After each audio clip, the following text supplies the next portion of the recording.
Last week, Toyota announced updates for the 2027 Tundra and Sequoia line. Both models received fresh styling, with new Trailhunter trims and now standard 14.0-inch infotainment displays. Now there's more. Today, the automaker announced a handful of additional upgrades to the TRD Pro trims.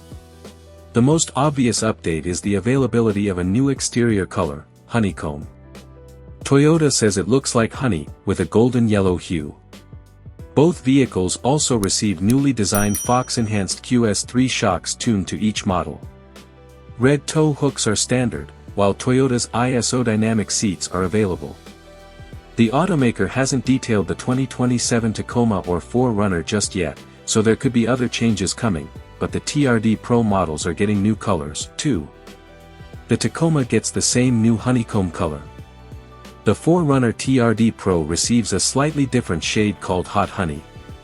Toyota says it will release specs and pricing for the 2027 Tundra and Sequoia closer to the start of their production this fall.